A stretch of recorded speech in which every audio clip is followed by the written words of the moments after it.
Hello, Lulus here, and today I'm going to talk about my impression regarding Dawntrail. I'm going to split the content into two parts, the non-spoilery part and the spoilery part. For this video, you can just minimize the video and listen to me talking about Dawntrail. Or if you want to keep the video open, I won't show any spoilery stuff, don't worry. I may show some spoiler during the spoilery part too, so yeah. Let's start. Non-spoiler part. First and foremost, I have played this game since Shadowbringer 5.5. So Dawntrail is not my first expansion that I experienced on launch. I've experienced Endwalker launch before, and Dawntrail is a far better launch than Endwalker. After playing for pretty much a couple thousand of hours, like around 250 days of gameplay at least, I never know that I can get this hook again with this game. The graphic update in this expansion is really good. It's something that I never knew I needed. It feels like the brand new game, but most of the game still feels so familiar. I cannot stop thinking about this game whenever I cannot play the game. But graphic update aside, I want to talk about the main story. TLDR, the story is super awesome for me.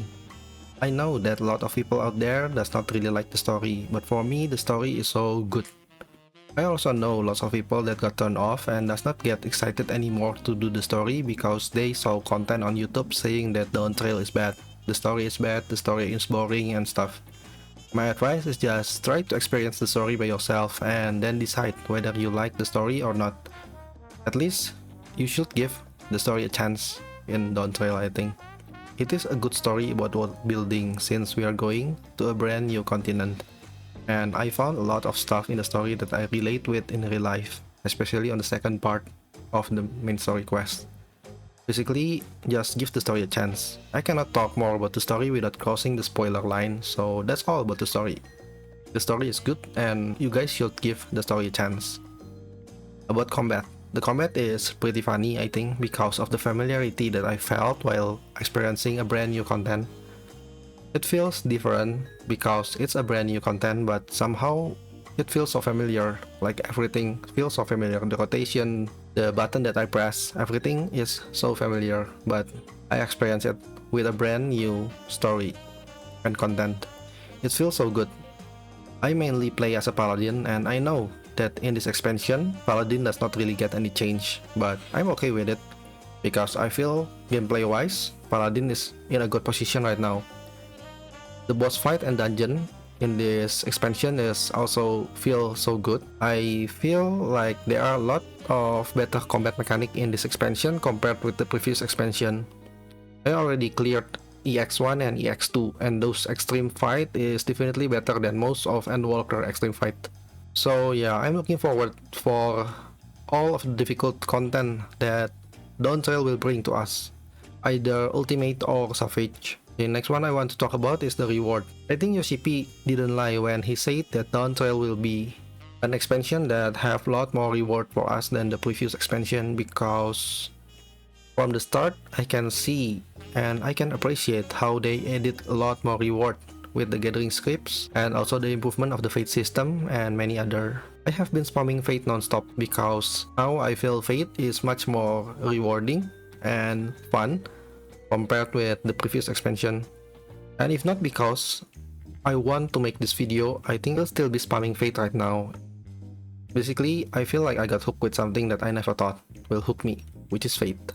I never spammed Fate this much before in the previous expansion. Okay, that's all for the non-spoilery stuff. So, to summarize it all, basically I like the story.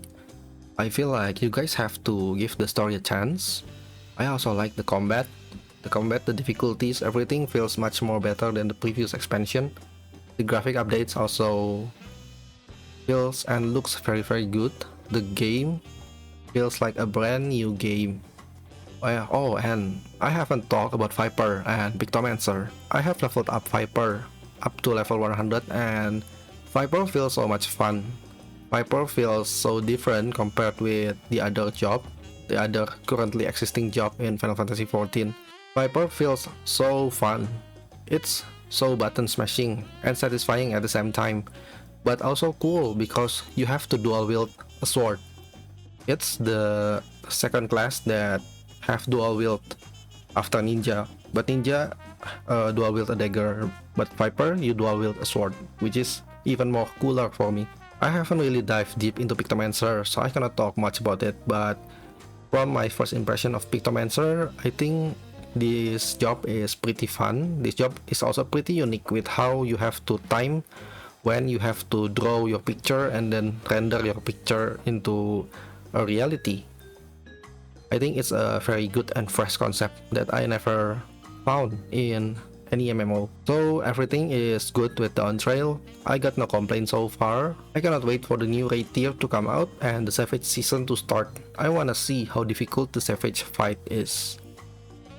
Yeah, that's all for the non-spoilery stuff. And next I want to talk about the spoilery stuff. About the main story quest especially. Oh, and before that, don't forget to like and subscribe the video. I do live stream sometime, and it will be great if I can get some people that watch and maybe wanting to interact with me during live stream. Yeah, it will be much more fun if I have some people that I can hang out together with during my live stream. Okay, about main story. I cannot lie that this expansion story feels a lot more grounded for me. I feel much more relate with a lot of stuff that happened in this main story. There are two main big points that I want to talk about regarding the main story. Point number one is about Wuklamat, one of the latest character that they introduced in Dawntrail, and the other one is it's about the last zone story, the final story zone, Living Memory. For the first point about Wuklamat, for me, Wuklamat has a very good character. I really like how she feels that she is so inferior compared with her other sibling. Sometime in life, we don't realize what we have. Oftentimes, we need other friends or other people to see what quality it has inside us. It's the same with Wuklamat. Wuklamat herself, she felt so inferior comparing herself with her sibling, while us, a warrior of light that accompany her all the time during her journey, can see what is her strong point. I cried a lot during the MSQ, an ugly cry kind of stuff where I stop and I have to stop playing for a bit. The first time I cried is after the first dungeon. I remember that after the first dungeon, Wuklamat started comparing herself with her siblings. Somehow I feel so relate that sometimes I also question myself, and most of the time I also compare myself with others. But throughout the story, I can see Wuklamat's growth as a character from where I first met her in Endwalker until the end of the Dawntrail, where Wuklamat has grown a lot. And it feels so satisfying looking at her growth during the MSQ. It feels so inspiring that no matter what happened in your life, in my life, we have to keep moving forward and stop comparing yourself or myself with other people. Because all of us is unique in our ways. Kinda the same with Wuklamat. Wuklamat is not the strongest out of the siblings, but she is the one that has the most compassion for the people of Turiolal, which is her strength that define her uniqueness compared with the other siblings. Next one is about the final story zone. Backtrack a little bit. Ever since I saw that female Lalafell in the launch trailer, I know that this game will hit me pretty hard. I have a soft spot for Lalafell because Lalafell is a small race, and my warrior of light is also a Lalafell. It kinda inspired me that even a small Lalafell can carry such a huge burden and keep moving forward. If a small Lalafell can do a lot of great stuff in Eorzea, then me, a single person in real life, can also give a little bit of positive stuff for the world every day. My Lalafell warrior of light is like one of my sources of inspiration in life. That's why I have a soft spot for Lalafell. Well, back to the launch trailer, I know that it will hit me so hard when that scene with the female Lalafell appear, and yeah, it did. It did. The female Lalafell in the launch trailer is actually Kryle's mother. Having to let go of Kryle ever since Kryle is still a small baby, and hoping that someday Kryle's parents will meet Kryle again in the future. Everything feels so heartbreaking, and in the final zone, Kryle finally able to meet her parents. She never see her parents before, so their first meeting in that final zone is so awkward. No one knows how to handle each other, how to talk with each other, because it is their first time meeting each other as a parents and a daughter. During their first meeting, Kyle finally able to hug her mom. He showed her mom the earring that her mom left for her when she was still a baby back then. And that earring is the key that finally able to break the wall between them. That earring is the key to let Kyle's mom or Kyle's parents know who Kyle really is. And then after that, they have some great time together. They talk with each other despite they have an awkward start, like they cannot start a conversation until Graha helps them with the ice cream and stuff. It is a pretty funny scene, by the way. And yeah, they have some great time, and Kyle talks about her journey in Eorzea with us, the Warrior of Light. And in the end, we also learn that Kyle's middle name is actually Maya. So her name is now Kyle Maya Baldation instead of Kyle Meyer Baldation, which both of them are a very good name for me. You already have a beautiful name, but if we might call you by the one we gave you? Maya, our dearest Maya. We love you more than life itself.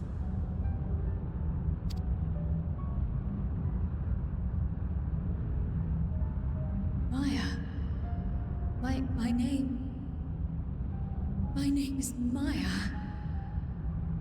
Everything about Kyle's interaction with her parents feels so heartwarming, but also bittersweet and gut-wrenching because I know that this is all only a memory, that in the end, Kyle has to say goodbye to her parents. I still feel very sad when I saw this scene again in internet or even talk about this scene. I still kinda feel emotional about this even until now. But this is one of the peak that Dawntrail offer. I think this is one of the best story moment that I've ever experienced in Final Fantasy XIV. About Kyle finally being able to meet her parents, but somehow have to let her parents go again because this is only a memory. It is the same with Erenville and her mother. Being able to travel with her deceased mother in this final zone does not make it easier for Erenville. It still feels so awkward for Erenville. Erenville tried to reconnect with her mother, but he faced a lot of difficulty. It's kinda the same with me in real life, that sometimes I feel it's so hard to connect with some of my closest family that I have lived together with, that it just kinda feel awkward. But in the end, Erenville and her mother can connect because both of them like animal, and both Erenville and her mother have a similar goal of wanting to travel the world. It is a goal that only Erenville can do because the mother's already dead and she cannot travel the world anymore. But that goal is now live inside Erenville. And also about Buklamat and her adoptive mother Namika. It is so heartwarming that after Namika lose her child, she adopted Buklamat, and then Namika raised Buklamat as her own child, and finally in the end, Namika realized that being able to raise Buklamat as her own child is one of her biggest happy moments in her life, which is very bittersweet for me.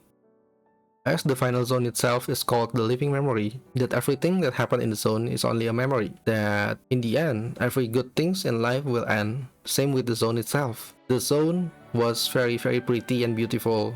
I think it was one of the best zone that the game has to offer. It's so pretty, it's so beautiful, there are lots of scenery, it's so lively, everything is so good with the last zone. And then after you finish the storyline, the zone has to change. The zone has to revert to its normal state, the state that the zone has to be, because it's only a memory, right? And finally the zone changed into a dark place, deprived of life.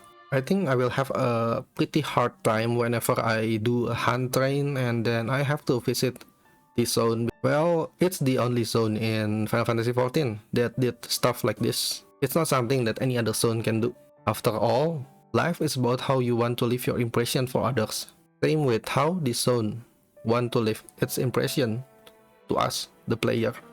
The last zone will also hit very hard for those that has a dead relatives or dead parents or maybe a dead grandparents.